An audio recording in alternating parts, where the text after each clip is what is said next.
ठीक है, law of chemical combination में हम 5 to 6 टाइप के रूल्स पढ़ेंगे। इनफैक्ट एग्जैक्टली 6 टाइप के रूल है कि दो एलिमेंट या दो मॉलिक्यूल अगर कंबाइन करते हैं तो किसी एक पर्टिकुलर रूल को फॉलो करेंगे।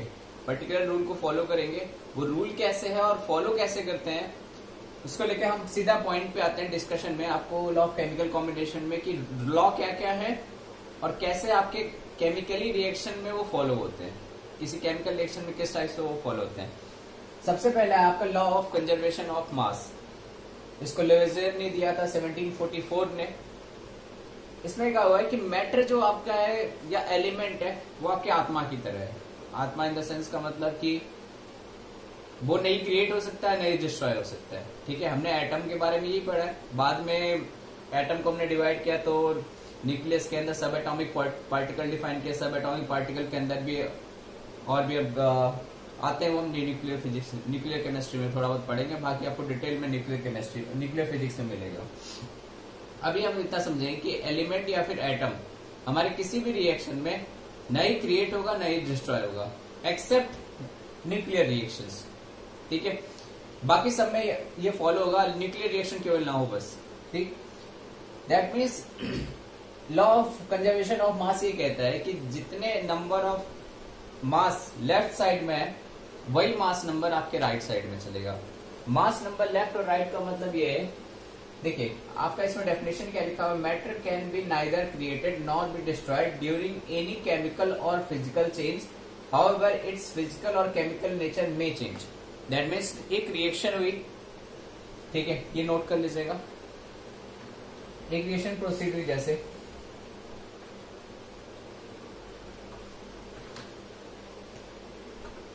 H2 gas plus half O2 gas gives H2O। ठीक है, अब law of conservation of mass क्या कहता है, जितना मास आपका टोटल लेफ्ट में है उतना ही मास टोटल राइट में आना चाहिए, मतलब कोई भी मास लॉस नहीं होना चाहिए। ठीक है, चलिए देखते हैं। इधर अगर हाइड्रोजन का आप मोलर मास लिखेंगे दैट मीन्स 2 ग्राम इधर है 1 मोल में। ठीक है, O2 का मोलर मास कितना था 32, हमने कितना मोल यूज किया है हाफ मोल, दैट मीन्स 16 ग्राम इधर है। तो टोटल रिएक्टेंट के साइड में कितने टोटल ग्राम हो गए 18 ग्राम। दैट मीन्स प्रोडक्ट की साइज में टोटल कितने मिलेंगे आपको 18 ग्राम मिलना चाहिए। Law of conservation of mass यही कहता है जितना आपका लेफ्ट में टोटल मास आएगा उतना आपका टोटल राइट में मास होना चाहिए। इधर निकालते हैं, 2 हाइड्रोजन का मास 2 प्लस 1 ऑक्सीजन एटम का मास 16 यानी टोटल 18 ग्राम। ठीक है, ये law of conservation of mass कहता है। आप H2O का मॉलिक्यूल किसी भी मेथड से बनाओगे, ठीक है, किसी भी मेथड का मतलब अगर आपने थोड़ा सा इसमें चेंज कर दिया, चेंज कैसे किया, अब कोई कह रहा है कि मैं इस टाइप से निकलूंगा, ऐसे लिखूंगा H2 gas plus O2 gas gives H2। ठीक है, देखो इसमें एक चीज प्रॉब्लम क्या है कि इधर आपका एटॉमिक मास कंजर्वेशन कहता है कि जितने नंबर ऑफ एटम इस साइड में रहेंगे उतने नंबर ऑफ एटम उधर भी होने चाहिए। इधर हाइड्रोजन कितने हैं 2, ऑक्सीजन कितने हैं 2, इस साइड में हाइड्रोजन कितने हैं 2, ऑक्सीजन कितना है 1, इसका मतलब आपने 1 हटा दिया। अब आप उसको बैलेंस करो, मान लो यहां से मैंने बैलेंस कर दिया 2s2 गैस प्लस 1 मोल O2, इधर 2s2O बना। अब देखते हैं कि लॉ ऑफ मास कंजर्वेशन आपका अप्लाई होता है कि नहीं। हाइड्रोजन का मॉलिक्यूलर वेट 2 ग्राम, 2 मोल है तो टोटल कितना है 4 ग्राम। O2 का टोटल वेट 32 ग्राम। H2O के एक मॉलिक्यूल का वेट कितना है, एक मोलर मास कितना आता है 18, that means 2 multiply by 18 that is equal to 36 gram. तो ओवरऑल मास क्या है 36 ग्राम आपके लेफ्ट में, 36 ग्राम आपके राइट में। यही आपका एटॉमिक मास कंजर्वेशन लॉ कहता है कि जितने नंबर ऑफ एटम आपके लेफ्ट में रहेंगे उतने ही नंबर ऑफ एटम राइट में रहेंगे। इसी को मास के सेंस में आप रिप्रेजेंट करेंगे, तो जितना मास आपका लेफ्ट में है उतना ही मास आपका राइट में रहता है। ठीक है, अब आते हैं आपके सेकेंड लॉ पे, law of constant definite proportion. ठीक है, ये आपका लॉ क्या कहता है, law of constant definite proportion. It states that a chemical compound irrespective of the source, suppose हमने वाटर लिया, ठीक है, अब ये वाटर का हमें इससे मतलब नहीं है कि हमने कहां से लिया है। टैप का वाटर हो सकता है, समुद्र वाला वाटर हो सकता है, हमने कहीं किसी गंदे मैले कुचैले पानी में से वाटर ले लिया। सोर्स तीनों का अलग अलग है। Irrespective of the source it is obtained from contain same elements combining in the definite ratio by mass. That means अगर H2O हमने समुद्र से लिया है, वाटर हमने समुद्र से लिया, उसका ही फॉर्मूला H2O है। अगर वाटर हमने टैप वाटर से लिया, उसका फॉर्मूला H2O है। और वाटर हमने किसी भी कंटेमिनेटेड सोर्स से लिया जो गंदा या कुछ भी है, ठीक है, कहीं से भी हमने अगर वाटर उठाया है, सोर्स उसका कुछ भी रहा हो, जो उनका कॉम्बिनेशन का मास रेशियो है वो हमेशा कांस्टेंट रहेगा। जैसे देखिए आपका क्या लिखा हुआ है, contain same elements combining in definite ratio by mass. ठीक है, अगर समुद्र वाले का रेशियो निकालोगे तो 2 हाइड्रोजन 16 ऑक्सीजन, दैट मीन 1:8 मास का रेशियो आया। टैप वाटर का निकालोगे तो 2:16 इसका भी आएगा, that mean 1:8, and 2:16 that is 1:8 irrespective of source. हमें इससे मतलब नहीं है कि हमने कहां से कौन सी चीज पिक की है।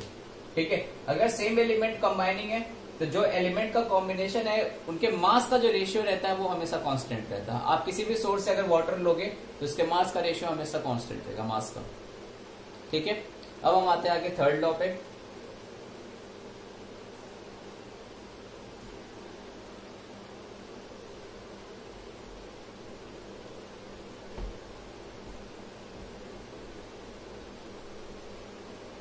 Law of multiple proportion. Law of multiple proportion क्या कहता है, when two elements combine with each other to form 2 or more chemical compounds, then different amounts of element which react with definite amount of second element are in whole number ratio। ठीक, थोड़ा complicated सी language है इसकी, simple भाषा में समझते हैं है क्या एग्जैक्टली कि सपोज H2 और O2 का कॉम्बिनेशन है, 2 एलिमेंट है, उसमें एक एलिमेंट का, चलिए आपने डेफिनेशन नोट कर लिया होगा, मैं इसको मिटाता हूं डेफिनेशन को, फिर क्लियरली समझते हैं ये थर्ड लॉ का क्या है। देखिए थर्ड लॉ का क्या कहता है कि H2 प्लस O2 दोनों का हमने कॉम्बिनेशन किया है। ठीक, 2 एलिमेंट को हमने कंबाइन किया। डेफिनेशन आपका क्या था, when 2 elements combine with each other, 2 element combine हो रहे ईच अदर। ठीक है, कंडीशन ये रहेगी कि जो हमने एक अमाउंट हम फिक्स रखेंगे, दूसरे का अमाउंट हम वेरी करेंगे। दैट मीन्स H2 अगर हमने यहाँ 2 ग्राम लिया है, O2 हमने यहाँ 16 ग्राम लिया, फिर H2 हमने यहाँ 2 ग्राम लिया है, लेकिन O2 हमने अब 32 ग्राम लिया है। यहां से कंपाउंड क्या बनेगा हमारा H2O, यहां से हमारा कंपाउंड क्या बनेगा, हाइड्रोजन पेरोक्साइड। ठीक है, अब लॉ ये कहता है कि अगर 2 एलिमेंट कंबाइन होते हैं, ठीक है, उसमें से एक एलिमेंट को अगर हम फिक्स रखते हैं, एक एलिमेंट का फिक्स हमने मास रखा है, H2 हमने 2 ग्राम दोनों जगह रखा, तो जो दूसरे वाले एटम को कॉम्बिनेशन है ये, अगर उसका मास वेरी करके हम 2 अलग अलग कंपाउंड बनाते हैं, ध्यान समझिएगा, 2 एलिमेंट है, एक एलिमेंट का हमने मास फिक्स रखा दोनों रिएक्शन में, दूसरे एलिमेंट का मास हमने वेरी किया है और 2 अलग अलग कंपाउंड फॉर्म हुए हैं। ठीक है, ये 16 ग्राम था, ये 32 ग्राम था।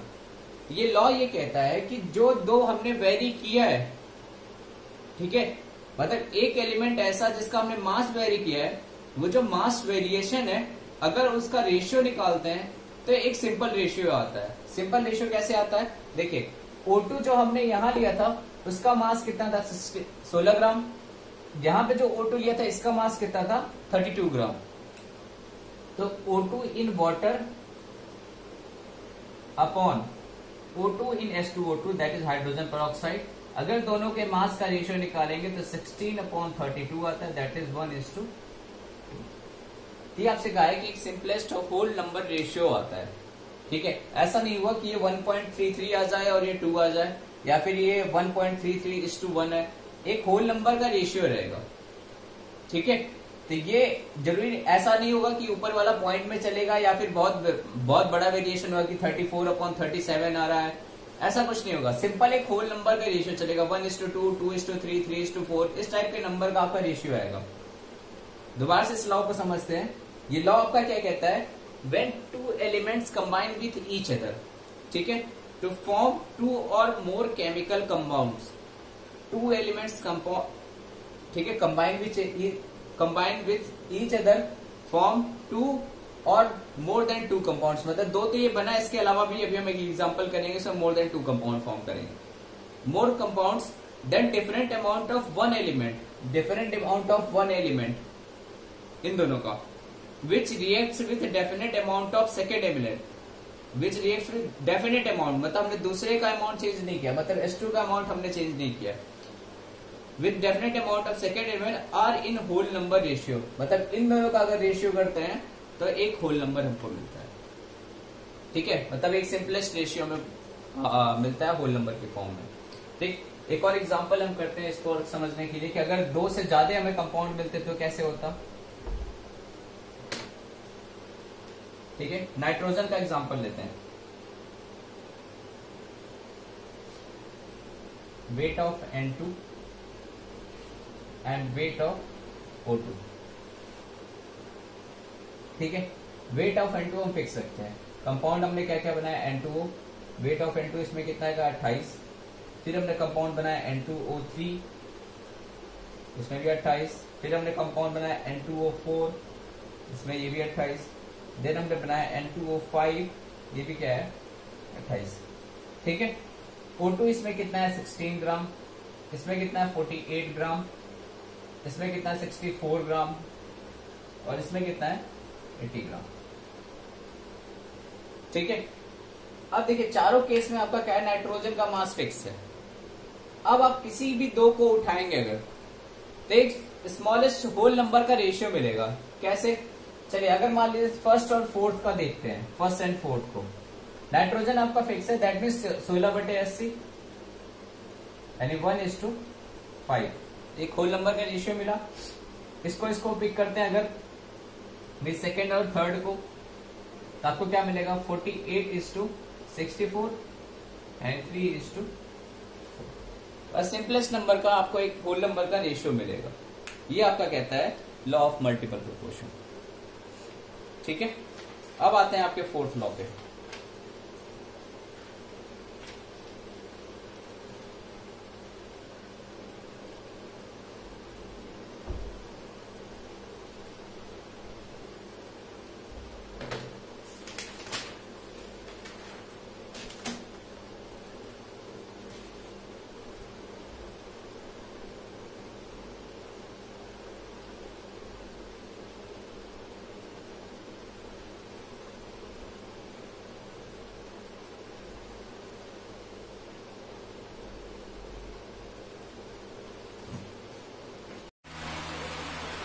चलिए हम आगे फोर्थ लॉ पे आते हैं, law of reciprocal proportion.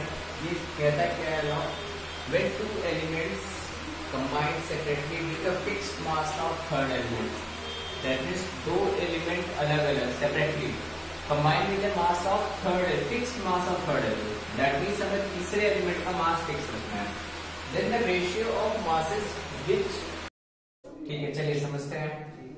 Carbon है, इसके साथ सल्फर को कंबाइन किया, एक हमने फिक्स मास लिया थर्ड एलिमेंट जैसे ऑक्सीजन, ठीक है। कार्बन का ऑक्सीजन के साथ combination that is CO2, sulphur का ऑक्सीजन के साथ combination that is SO2, that means O का हमने मास कितना लिया 32 ग्राम लिया और इसको फिक्स रखा है, ठीक है। तो सबसे पहले आपसे क्या करता है, सबसे पहले हम R1 निकालेंगे। R1 क्या होगा, दो अलग अलग एलिमेंट का एक तीसरे एलिमेंट के फिक्स मास के साथ जो रिएक्शन है, दो अलग अलग एलिमेंट का तीसरे जो एलिमेंट है उसके फिक्स मास के साथ जो दोनों का कंपाउंड फॉर्म हुआ है, यानी इसका अगर आप देखेंगे तो सल्फर 32 एंड कार्बन 12, ठीक है। दैट मीन्स R1 की वैल्यू क्या आएगी 12/32, डिवाइड कीजिए 4 3 जा 12 एंड 4 8 जा 32, ये आपका R1 है, ठीक है। In which they do so with different third compound, इसके साथ हमने रिएक्शन कराने के बाद जो आपके अलग अलग एलिमेंट है उनके मास का रेशियो, दैट मींस कार्बन और सल्फर का रेशियो कितना आता है 3:8। अब हम दूसरे रेशियो की बात करेंगे। दूसरा क्या, जो ये सेल्फ कंबाइन करे, खुद से कंबाइन करेंगे तो क्या फॉर्म करेगा, CH2। कार्बन 4 बॉन्ड फॉर्म करता है, सल्फर जनरली 2 बॉन्ड फॉर्म करता है, हालांकि एक्सपेंड कर सकता है, तो हम केमिकल बॉन्डिंग में स्टडी करेंगे। ठीक है, अब कार्बन का सल्फर के साथ कॉम्बिनेशन हुआ है। ठीक, अब कार्बन का मास कितना होता है 12 और सल्फर का मास कितना होता है 32। ठीक, इस पर्टिकुलर रिएक्शन में कार्बन और सल्फर के अगर मास का रेशियो निकालेंगे तो क्या आएगा,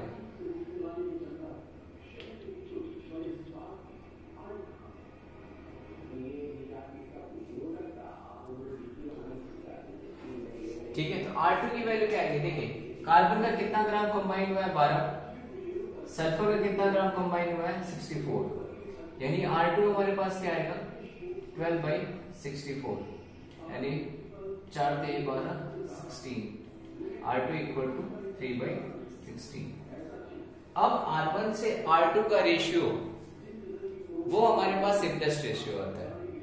ठीक है, R1 अपॉन R2 मतलब दोनों रेशियो का फिर से रेशियो लिया था, R1 upon R2 that is 3/8, ratio करेंगे अपॉन 3/16 दैट इज 16/3, 3 से 3 कैंसिल, 8 टू 16, ये अपना सिंपलेस्ट रेशियो होता है R1:R2। ये लॉ ऑफ रेसिप्रोकल प्रोपोर्शन हमको कहता है, ये आपके एनसीईआरटी बुक में आई थिंक मेरे ख्याल से नहीं है। ठीक है, और बहुत ज्यादा इतना इंपॉर्टेंट भी नहीं है, लेकिन मेंशन था लॉ ऑफ कॉम्बिनेशन में, तो रिएक्शन में ये भी लॉ फॉलो करता है। ठीक है, इसलिए इसको समझा दिया। नेक्स्ट लॉ आता है फिफ्थ लॉ, के टोटल 6 लॉ है, चलिए 6 लॉ, फिफ्थ लॉ पे हम आते हैं। फर्स्ट चीज ये आपको याद रखना है कि सिर्फ गैसेस के लिए एप्लीकेबल है, बाकी के लिए एप्लीकेबल नहीं है। लॉ क्या कहता है, in gases reaction the reactants always in the simple ratio by volume and form products which is also formed in simple ratio by volume at the same temperature and pressure. Exactly basically ये इतना लंबा complicated समझने में हम simple समझते हैं, जैसे हम मोल मोल रिलेशन पढ़ेंगे आगे आने के बाद में। ठीक है, उसी से रिलेट ये होता है। रिलेट कैसे होता है, जैसे हमने H2 gas plus Cl2 gas combine करके बनाया है 2HCl गैस। ठीक है, इस पर्टिकुलर रिएक्शन में मतलब क्या है, 1 मोल H2 1 मोल Cl2 के साथ रिएक्शन करके कितने मोल HCl फॉर्म करता है, 2 मोल HCl फॉर्म करता है। ठीक, इसको हम दूसरे मेथड से अगर समझें वॉल्यूम की फॉर्म में, that means 100 litre of H2 100 litre of Cl2 combine करने के बाद HCl कितना बना रहा है 200 लीटर। आप इसको किसी भी वॉल्यूम की फॉर्म में मेंशन कर सकते हैं, that means 1 liter of H2 combined with 1 liter of Cl2 it gives 2 liter of HCl. 1 liter of 10 ml of this compound, 10 ml of this compound form 20 ml of this compound। अब कुछ लोगों को लग रहा होगा कि भाई 1 ml 100 इसको मिलाया 100 इसको मिलाया तो टोटल 200 ही आना चाहिए, सिंपल वॉल्यूम कॉम्बिनेशन, लेकिन नहीं, वो थोड़ा डिफरेंट है। ठीक है, दूसरे रिएक्शन में इसको मेंशन करते हैं, वहां से आपको ज्यादा क्लियर होगा।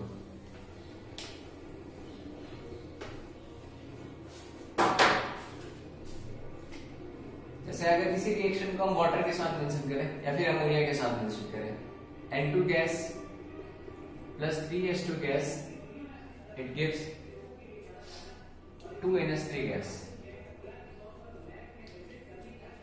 अब देखिए, अब इसमें उस टाइप का आपका लॉ फॉलो नहीं होगा कि 100 लीटर ये लिया 100 लीटर ये लिया तो 200 लीटर वो बन गया।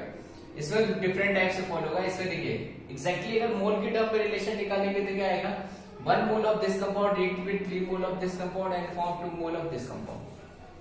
ठीक है, इन जनरल मतलब 1 मोल इसका लिया है 3 मोल इसका लिया है, दोनों का आपस में रिएक्शन कराया तो 2 मोल अमोनिया का बनेगा। अब वॉल्यूम की टर्म में आते हैं, 10 लीटर ये 30 लीटर ये। अब जैसे पिछले वाले रिएक्शन में क्या था कि 100 और 100 जोड़ के 200 मैंने कर दिया था, इसके अकॉर्डिंग अगर आप उस बाय लॉ से चलोगे तब तो 10 और 30 मिला के 40 आना चाहिए, तो ये नहीं आता, ये थोड़ा डिफरेंट लॉ है। ये कहता है कि 10 litre of this compound 30 litre of this compound अगर ये मिलाएंगे तो 20 लीटर ऑफ अमोनिया बनेगा। आप इसको किसी भी वॉल्यूम की टर्म में ले सकते हो, मतलब V वॉल्यूम इसका 3V वॉल्यूम इसका, ये कितना वॉल्यूम फॉर्म होगा 2V। V की वैल्यू आपकी कुछ भी हो सकती है। ठीक है, बस ये ध्यान रखना है कि बशर्ते लिमिटिंग रिएजेंट का केस ना हो, otherwise always applicable. Limiting reagent में भी एप्लीकेबल है, एक्सेस वाले को हटा दोगे जितना बचेगा उतना रिएक्शन करा देना, वो आपका आगे मेंशन होगा। तो 10 litre of this compound 30 form 20, इसी को दूसरे से मैं रिलेट करोगे 100 litre of this compound 300 litre of this compound form 200 litre of ammonia gas. ठीक है, ये आपका लॉ कहता है लॉ ऑफ गैसेस वॉल्यूम्स।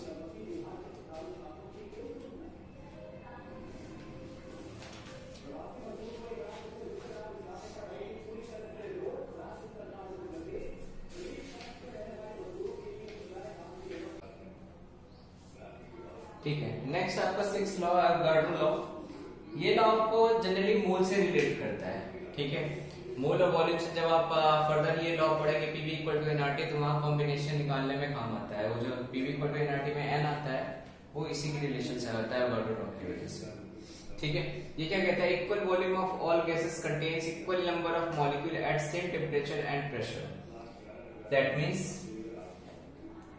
अगर मैंने हाइड्रोजन का 1 मोल लिया है,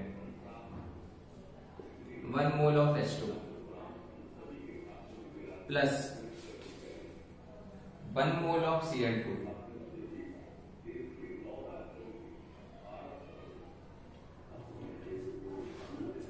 ये रिएक्शन के बाद कितना बनाता है, 2 mole of HCl।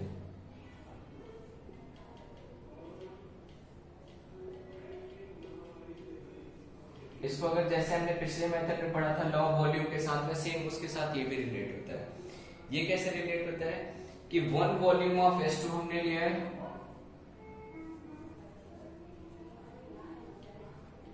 1 volume of Cl2 हमने लिया है, दोनों मिला के कितना वॉल्यूम बनाते हैं, 2 वॉल्यूम किसका बनाते हैं, HCl, इस पर्टिकुलर रिएक्शन के अकॉर्डिंग।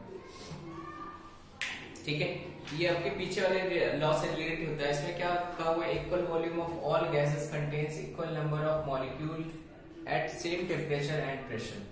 ठीक, दैट मीन्स हमें टेम्परेचर और प्रेशर चेंज नहीं करना। टेम्परेचर और प्रेशर जैसे ही आप चेंज करोगे, जो वॉल्यूम वाली टर्म है ये बदल जाएगी। आपने टेम्परेचर और प्रेशर जैसे ही चेंज करोगे, आगे आपके स्टेट्स ऑफ मैटर में गैसेस स्टेट वाले टॉपिक में आएंगे। ठीक है, ये आपके टोटल 6 लॉ थे। फर्दर नेक्स्ट क्लास में डिस्कस करेंगे। Thank you.